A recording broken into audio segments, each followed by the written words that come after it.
একদিন যে সকল বিজেপি সংগঠনরা রাস্তা ঘিরে বিক্ষোভ দেখিয়েছিলেন তারাই আজকে মন্ত্রীর হাত ধরে যোগদান করলেন তৃণমূলে।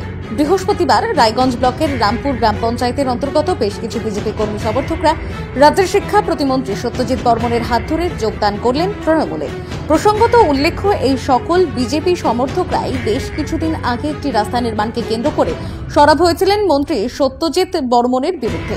বৃহস্পতিবার সশরীরে উপস্থিত হয়ে সকলের হাতে তুলে নিলেন তৃণমূল দলীয় পতাকা। বললেন, আমাদের দেওয়ালে পিঠ থেকে গেছে, আমরা উন্নয়ন চাই। কর্মসূচিতে উপস্থিত ছিলাম আমরা, যে কিছু সংখ্যক লোক আমরা বিজেপি করতাম, তো আমাদের সেখানকার যে পরিবেশ, যে মেম্বার, আমাদের সেটা অনেক পিছিয়ে আছি আমরা। আমাদের সেখানে ঠিকমতো কোনো কাজ হচ্ছে না, আমরা কোনো কাজের কোনো সমাধান পাই না। তো এই যার জন্য আজকে আমরা চলে আসছি আমাদের মন্ত্রীর কাছে। আমরা এই পার্টিতে যোগদান করলাম এবং আমরা আশা রাখছি আমাদের এটা ভবিষ্যৎ আমাদের ভালোই হবে, এই আশা নিয়ে আমরা আসছি। এটা আমাদের রাস্তা নিয়ে আমরা অনেকবার প্রতিবাদ করেছি, আমরা অনেকবার ওখানে হ্যারাসমেন্ট হয়েছি, কিন্তু আমাদের কোনো সমাধান আমরা পাইনি। সেই বিষয়টা নিয়ে আজকে আমাদের যে মন্ত্রী সাহেব, তার সঙ্গে আমরা কথা বললাম, আমাদের অনেক আশ্বাস দিলেন উনি। বিষয়টি নিয়ে মন্ত্রী সত্যজিৎ বর্মন বলেন, যারা একসময় ভুল বুঝে বিরোধীদের চক্রান্তে বিক্ষোভ দেখিয়েছিল তারা আজ উন্নয়নের পথে সামিল। এর ফলে এই অঞ্চলে তৃণমূল আরও শক্তিশালী হবে। আজকে রায়গঞ্জ ব্লক 2 এর রামপুর গ্রাম পঞ্চায়েতের 4টা সংসদের যারা নেতৃত্ব আছে বিজেপি থেকে, এরা তৃণমূলে আজকে যোগদান করলো। কারণ হচ্ছে মাননীয় মুখ্যমন্ত্রী মমতা বন্দ্যোপাধ্যায় সাধারণ মানুষের যেভাবে কাজ করে চলেছেন, সাধারণ মানুষ চরম খুশি, চরম আনন্দিত এবং চরম উপকৃত।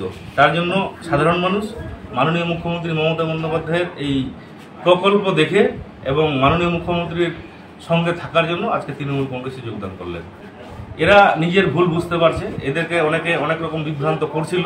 এতদিন পরে এরা মাননীয় মুখ্যমন্ত্রী মমতা বন্দ্যোপাধ্যায় যেভাবে উন্নয়ন করে চলেছেন, এরা উন্নয়নের সামিল হওয়ার জন্য এরা তৃণমূল কংগ্রেসে যোগদান করলেন। এবং আমি এখানকার এমএলএ বিধায়ক হিসাবে আমি কথা দিচ্ছি যে এসআরডি কিংবা পথশ্রীর যে টেন্ডারটা আমাদের রেডি হচ্ছে, এই টেন্ডারটা যদি ইলেকশনের আগে টেন্ডার প্রসেসটা কমপ্লিট হয় তাহলে ইলেকশনের আগেই হয়ে যাবে। আর না হলে ইলেকশনের পরে আমি আশা করি মানুষ যেভাবে আমাকে আশীর্বাদ করছেন, আমি আগামী দিনে আবার এমএলএ হব। আমি এমএলএ হওয়ার পরে এখান থেকে না হলেও আমি এনবিডি থেকে 2 কোটি লাগুক, 3 কোটি লাগুক, 4 কোটি লাগুক, আমি এখানে টাকা দিয়ে রাস্তাটা আমি করে দেবো। Bureau report, Dinajpur digital. North বেঙ্গলের সেরা সুপার স্পেশালিটি হাসপাতাল জীবন রেখা, অভিজ্ঞ ডাক্তার, আধুনিক lab, 24/7 emergency services, neurology, cardiology, orthopaedics, gastro, দন্ত ও চোখের চিকিৎসা একসাথে, আইসিইউ, এনআইসিইউ এবং এনএবিএল অ্যাক্রেডিটেড প্যাথোলজি ল্যাব। জীবন রেখা হসপিটাল। আপনার জরুরি মুহূর্তে অ্যাম্বুলেন্স পৌঁছবে ঠিক সময়ে। কল করুন 83730 66655।